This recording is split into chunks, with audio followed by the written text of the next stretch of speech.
ज्येष्ठ नेते शरद पवार आज बारामती दौऱ्यावरती आहेत.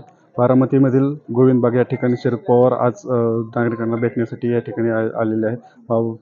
लोकसभेच्या मतदानानंतर शरद पवार प्रथमच बारामतीमधील गोविंदबाग या ठिकाणी निवासस्थानी आलेले आहेत आणि त्यांना भेटण्यासाठी नागरिकांनी व कार्यकर्त्यांनी मोठी गर्दी केलेली आपल्याला पाहायला मिळत आहे. लोकसभेच्या मतदान झाल्यानंतर सुप्रिया सुळे यांचा मोठ्या मताधिक्याने विजय झालेला आहे. त्यानंतर प्रथमच सुप्रिया सुळे यांच्या विजयाच्या नंतर शरद पवार हे बारामती गोविंदबाग या ठिकाणी नागरिकांना भेटण्यासाठी आले. नागरिकांनी सकाळपासून प्रचंड अशी मोठी गर्दी केलेली आपल्याला पाहायला मिळते.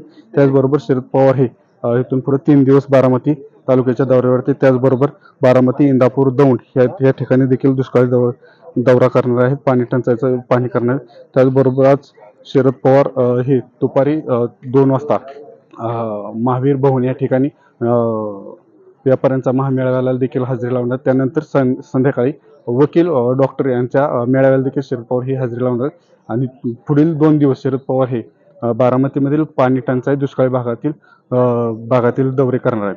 टाइम्स नाऊ मराठीसाठी प्रशांत पै, बारामती.